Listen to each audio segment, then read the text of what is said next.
Se você quer saber tudo sobre a nova Chevrolet S10, assiste o vídeo até o final aí.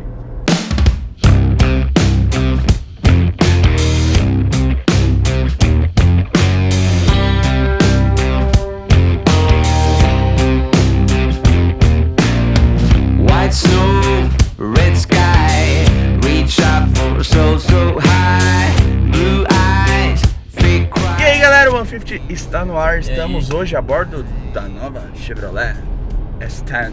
S10. O diesel é feito pra ela. É. Galera, esse aqui é o modelo LTZ, Chevrolet S10 LTZ 2.8 turbo diesel 4x4. 4x4, é importante dizer. O uso em cidade desse carro, eu particularmente não gostei. 2. Porque, cara, é um carro muito duro, muito firme, muito rígido e pula muito em todo e qualquer buraco que você passe. Mas em contrapartida, esse carro na estrada, meu amigo, não sei como que foi desenvolvida essa suspensão, mas é bizarro porque na cidade, óbvio que o asfalto é totalmente diferente, né? Não tem nem como não falar disso. Mas na cidade você sente o carro muito duro. Na estrada, você pega aqueles bumps, as ondulações, mano, o carro vem muito confortável. Parece que o rebound do amortecedor, ele é feito para lidar com essas ondulações e relevos de asfalto e não com o buraco em si. Então eu curti muito esse carro na estrada. A gente já rodou 1.750 km com esse carro no momento em que estamos conversando aqui. E a média total do tanque entre estrada e cidade, acho que foi até 50-50, né? Porque eu, Visto. tipo, se for comparar mesmo, deve ter sido uns 900 km de cidade e 900 de estrada. O tanque tá em 9,5 km de autonomia. Então, pô, por um carro de mais de 2 toneladas, 2 toneladas, né? 2 toneladas. De 2 toneladas, sem aerodinâmica nenhuma, fazer isso no diesel, não acho que seja ruim, não. O diesel aqui em São Paulo tá variando entre 3,50 a 3,70, dependendo do custo. Então não é um carro que você, vamos supor, se estivesse falando de um carro importado, turbo, injeção direta, que você precisa usar pódio. Precisa, assim, para quem quer longevidade, né? Sim. Aí você já vai pagar tipo quase R$6 ou R$6 no litro. Então aqui a gente tá pagando R$3,60, R$3,70. Então realmente é um custo-benefício bom pra categoria, né? Mas assim, é um carro que eu não sei muito bem. Na verdade, desde que a gente pega os carros da GM, eu ainda não entendi muito bem a concepção tecnológica do carro. Porque tem carro que vem com carregamento por indução e carro com Apple CarPlay no cabo. Esse já tem o Apple CarPlay só no Bluetooth, mas não tem carregamento por indução. E não tem start-stop. Então, tipo, eu ainda não entendi muito bem essa segmentação tecnológica dos caras, porque parece que não faz muito sentido. Acredito eu que isso a GM, né? Não sei dizer as outras, mas assim, acredito eu que a GM ela trabalha individualmente a linha de cada carro. Então, por exemplo, um é facelift, por exemplo, essa aqui é facelift da geração anterior. Sim. Já o Cruze é uma geração nova, então Sim. eles implementam coisas a mais. Sim. Talvez o carro, a plataforma do carro permite mais coisas. Sim. Então assim eles vão tentando angariar coisas, colocar coisas que nem nesse carro aqui, que nem você falou, não tem partida na, tipo, de start-stop, né? tipo, chave de presença. Essa aqui é a chave literalmente para você ligar. Já o Onix, Cruze, etc, é tudo de presença. Deixa a chave no bolso, vai lá, aperta o botão e liga. Para nós, às vezes, pode até não fazer diferença, mas pro consumidor, o cara que paga R$200 mil nessa versão aqui, LTZ 4x4, turbo diesel e tudo mais, o cara, ele vai querer termos. Sim. Principalmente se ele for lá na concessionária, der uma biselhadinha no Cruze, porra, dá pra eu colocar o celular aqui e carregar. Aí ele vai olhar a S10 de 200 não mil dá. E não tem.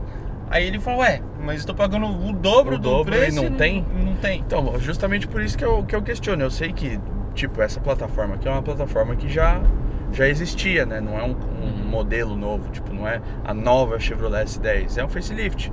Só que eu não entendo o que custaria tão caro para a GM a ponto de não, tipo, adequar todos os carros com a mesma tecnologia. O que, ao meu ver, seria um marketing absurdo, Sim. né? E indo além, se não fosse para todos ter essas tecnologias, que fosse os mais caros, né, que tivesse. Exato. Que não tá fazendo Versão sentido. premium, né? O Onix que tem, sei lá, custa 75, 80 mil reais o mais top. Tem o carregamento por indução e esse carro custa 200 e não tem. Então assim, fica meio esquisito. E assim, a gente é do mundo automotivo, então a gente, querendo ou não, mesmo não entendendo, a gente compreende que por algum motivo de custo, eles não implementam. Mas e as pessoas que não gostam de carro, só compram porque, tipo, precisam, tá ligado? O cara tem 200 pau e fala, quero uma picape, vou na S10, puta, não tem o que o Onix tem. Pro cara, isso é ruim. Sim. Por quê? Porque ele não para pra pensar que tem custo envolvido, que tem projetista envolvido, que tem que mudar alguma coisa pra fazer acontecer. Tem gente que não consegue pensar nisso. E isso, ao meu ver, é prejudicial pra marca, né? Sei lá. Sim. Acho estranho. E tem quem diga que vai falar, mas essas coisas que vocês estão falando não é do público desse carro. Galera, é o seguinte, hoje em dia o público gosta de tecnologia. Exato. Tiozão entra lá, ele vê que o celular dele que ele comprou, que ele nem sabe usar direito, tem lá por indução e ele coloca aqui que começa a carregar, ele vai querer aquilo em qualquer carro que ele entrar. Sim. Então assim, se ele já viu que em algum carro da linha tem uma coisa, quando ele for comprar a caminhonetona dele para ir pro City, ele vai querer tudo de mimo que Exatamente. tem. Já foi a época de que o cara que compra a caminhonete não liga pra nada, que é o cara que realmente quer pôr o carro pra, tipo, Sim. destruir, usar realmente pra bater assim no dia a dia.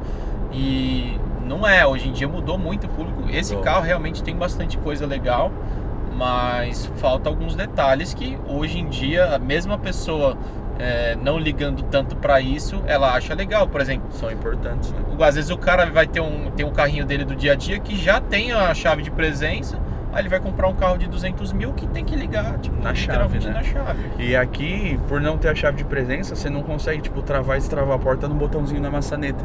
Que, mano, a gente sempre tá com muita coisa, muita mochila, muita malha e tudo mais. Então a gente larga tudo aqui atrás. Aí a gente sai daqui da frente, pega lá atrás, com as mãos cheias, ainda a gente tem que pôr a mão no bolso pra travar o carro, sendo que era só, tipo, apertar ali. Então são algumas praticidades que, óbvio, tem gente que vai falar, igual você falou, que não é a proposta do público do carro, só que uma vez que você fornece na sua linha em algum outro produto, você não pode deixar de fornecer em outro, né? E você acabou de dar um exemplo muito bom. Nós não somos o público direto desse carro. Pra gente não tem problema a gente ligar o carro na Sim. chave comum. Só que quando a gente pega um carro desse, a gente espera que tenha o que os outros tinham. Exatamente. Então, mesma coisa, por exemplo, vamos supor que a gente tem nossos carros velhos lá, chave e tal, às vezes nem alarme não tem. Mas se a gente pega um carro mais novo, a gente já acha que vai estar no bolso, que você aperta Exato. lá e já abre a porta, você aperta o botão já liga o carro, enfim, você espera esse tipo de coisa num carro 2020. E a gente não é o público do carro, é o que você É, falou. exato. Então, se nós não somos, imagina pra quem é. Sim. Mas, enfim, pontos bons desse carro são muitos, galera. Esse lance pra mim de Android Auto e Apple CarPlay no Bluetooth, mano, é absurdo. Porque, beleza, você põe o GPS aqui, põe sua música, mas vez ou outra você tá no trânsito, não tem como. Você pega o celular pra ver uma mensagem. E o bagulho no cabo, mano, fica um emaranhado. Aí, às vezes ele tá carregando e tá no cabo, aí você tem que puxar e o cabo enrosca no câmbio. Tipo, mó negócio, tipo, desnecessário. Motor, o que você achou? O motor, pra mim, dentro da proposta, tá excelente, assim. O torque do carro é muito bom. É bem torcudo, É velho. muito torcudo e muito cedo, óbvio, por ser diesel. Então, assim, é importante dizer que às vezes pode parecer até óbvio, tá falando de um carro diesel, que realmente vai ser forte. A gente tá falando, a nossa impressão é da primeira vez dirigindo uma caminhonete desse nível. Exato. Então, é basicamente o que talvez muitas pessoas aí passariam. Tem um carro comum, um carro de rua, nem SUV, nem nada. E passa a andar num carro de 5,40 metros de comprimento. Altíssimo, né? Altura gigante. Inclusive Então, não entrou nem em nenhuma das casas, nem na do Vicente, nem na do Vitorino, nem na minha. A gente alugou um mensal no estacionamento e tá deixando lá. Que não coube, velho, não entra. coube de nenhum jeito. Então, assim, é a nossa impressão, que é basicamente o que muitos de vocês aí estão assistindo teria. Então, assim, é um carro muito torcudo, entrega assim, eu imagino que esse carro aqui com 1 tonelada carregada aí nem sente, porque velho. tem muito motor, sobra muito, assim. Só pra figurar aí falando em números, esse carro tem 200 cavalos e 50 kg de torque, viu? Motor 2.8. Isso. Câmbio, não tem nem o que falar, câmbio automático, ele tem o sequencial aqui pra frente e pra trás. Funciona bem até, pro tipo de carro que é. Só que o câmbio na estrada ele é um pouco burro, às vezes. Então, nos trechos de estrada que a gente fez, sempre viemos no modo manual para ir passando, para não ficar tipo em 4ª marcha, em 5ª marcha, sempre em marchas lá mais em cima, 6ª ou quinta mesmo. Com giro baixo, é 1,5 pau. Por exemplo, a relação do câmbio desse carro permite a gente andar a 120 em sexta marcha a 1.900 giros. Então assim, pô, você andando a 120 a 1.900 giros, fazendo ali na reta seus 15, 16, né? Aí pega a subida, o bagulho puxa tudo pra baixo, vem fazendo 5, 6. Então, por isso que ele fez uma média de 12 na estrada. Daria pra subir bem aí. Mas eu fiquei bem curioso em saber como é que seria esse carro reprogramado, viu, velho? Sim. Porque eu tenho certeza que ele é muito capado. Com certeza. Muito capado mesmo. Os carros diesel, todos, né, são muito capados de fábrica, porque tem alguns fatores, né? Consumo, emissões, e emissões de diesel vocês sabem que é o que mais pega. Então o carro ele deve vir bem restrito. Um downpipe aqui, um remap deve deixar o negócio bem interessante. Deve cair bem. Vem uns 15, 20 de torque fácil a mais. Facilmente. Aqui. Principalmente que a gente está falando de um 2.8 turbo diesel, né? Se vocês forem ver, por exemplo, a linha da Fiat, a Toro, a Compass, que acaba sendo Fiat do mesmo jeito, eles são 2.0 turbo diesel. Então isso é um 2.8, a margem é muito maior. E a gente já viu que esses carros que eu acabei de citar da Fiat já vem bastante potência no remap, downpipe e tal. Imagina esse que é 2.8. Suspensão, galera, na cidade é o que a gente já falou. Não sabemos se os outros carros das outras marcas que tem a mesma categoria tem esse mesmo setup. A gente não sabe se é um comum de picape porque a gente não costuma andar. Mas o Vitorino teve uma experiência com uma Hilux das antigas, né? Das antigas que eu digo. Inclusive era igual essa. 2005, 2006. 2008 por aí, 2008. o modelo. E foi bem diferente, né?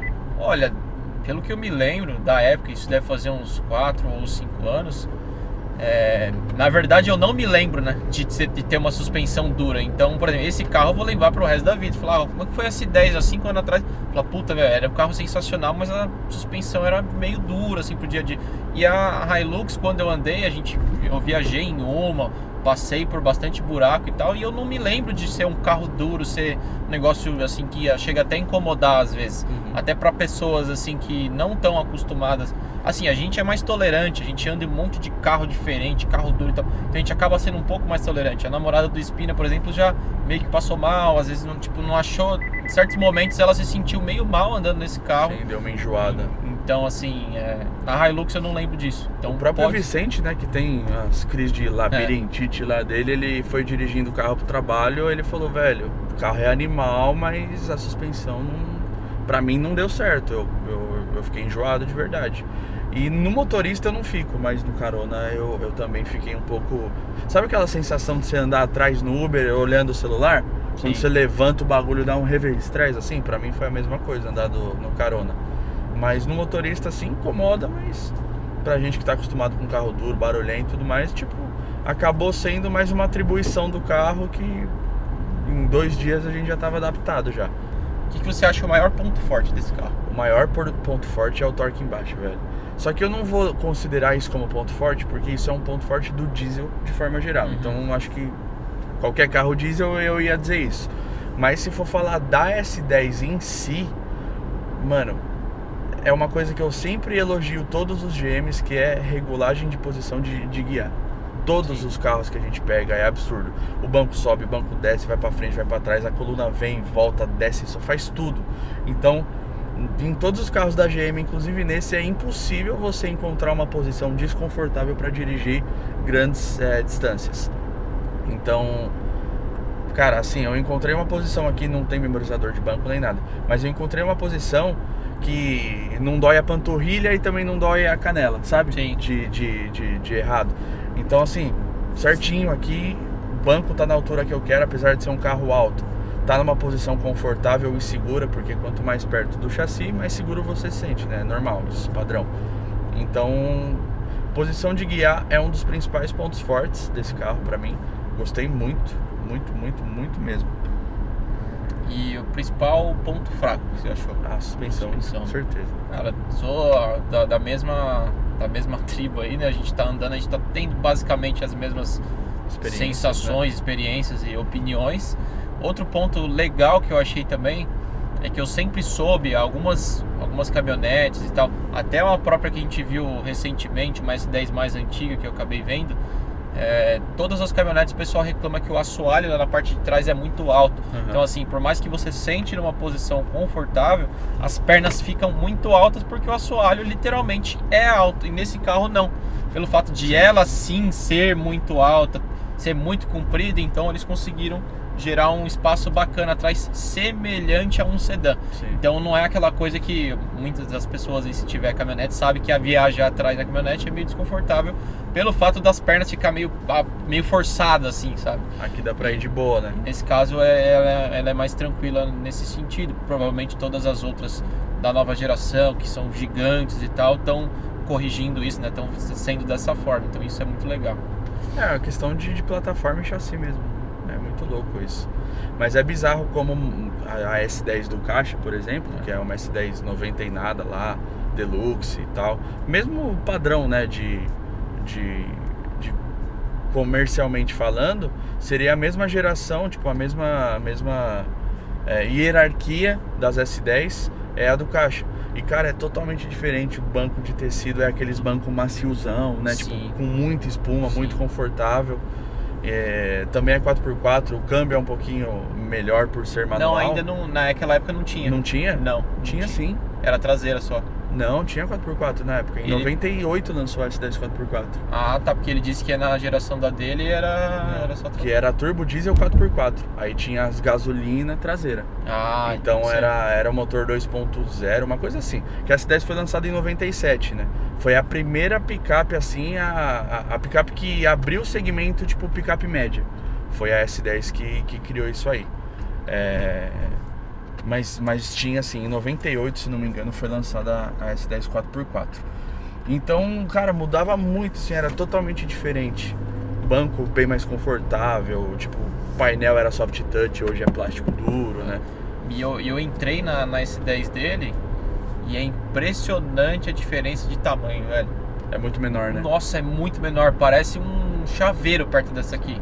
Literalmente. É assustador. Eu entrei no carro assim, você fala, velho, tipo, a posição do volante, tudo muito mais perto. O painel é aqui, assim, Sim, ó, justinho, tipo, né? é tudo, grudado em você. No banco traseiro foi o que eu falei, né? Nem se fala a questão de espaço. O carro como um todo parece outro carro, assim. É um negócio que foi crescendo ao longo do tempo. Mas isso- ficou assustador, assim. o Isso é tamanho. uma coisa que a gente se surpreendeu quando a gente pegou o Onix. Porque o Vitorino tinha um GCzinho 94, 95, 98, sei lá. Teve os dois, né, na real. E o negócio ficava no tamanho X na garagem dele. Quando a gente pegou o Onix, ele viu que, tipo, ocupava o mesmo espaço. O mesmo espaço. E é era um hatch, hatch, velho. Na época era um sedã.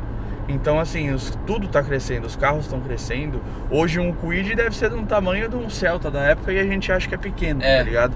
É importante dizer também, o pessoal fala, vocês são um canal voltado para corrida, que não sei o quê, e estão fazendo avaliação de carros mais comuns. É importante vocês entenderem que quanto mais carros a gente pegar assim, melhor é para vocês também, porque a gente acaba tendo experiências diferentes, passando para vocês essas sensações, essas curiosidades, né? E agregando pra gente essa sensação de guiar um carro alto, comprido, suspensão dura, isso aqui, a gente vai tendo várias sensações diferentes para quando a gente pegar os carros que vocês gostam, literalmente, né? Carro preparado, carro esportivo e tal, a gente vai ter mais propriedade para falar. Exato. Então, quanto mais experiência a gente tiver nisso, melhor é para vocês no final das contas. Mais embasado é o conhecimento final, né? Então a gente, assim, quanto mais carros a gente conseguir pegar para dirigir, caminhonete, sedã, SUV, hatch, turbo, aspirado, diesel, o que for, a gente quer ter essa sensação, quer ter essas oportunidades, porque isso vai agregando mais conhecimento. Hoje a gente não tem propriedade para dizer, esse carro aqui isso aqui é bom de guiar, ou é isso e aquilo. Mas um dia a gente vai ter, porque a gente está tendo essas experiências. Isso conta bastante pro conteúdo final que é para vocês, né? Exatamente. Então, se você gostou e gosta desse tipo de conteúdo de avaliação, que não é nada jornalístico, até porque não somos jornalistas, é um conteúdo de usuário final, de usuário comum mesmo. Baseada na nossa vivência simples de carros, né? Exatamente. Então, deixa nos comentários se você gosta, se você não gosta, se você quer ver mais, se não quer, se você quer ver outras marcas, se não quer. E é isso aí, galera. Não tem muito mais o que dizer, não. É isso. Então, fechou? Fechou. Muito obrigado, galera. Falou, valeu. 150 é nóis. Valeu. Fomos!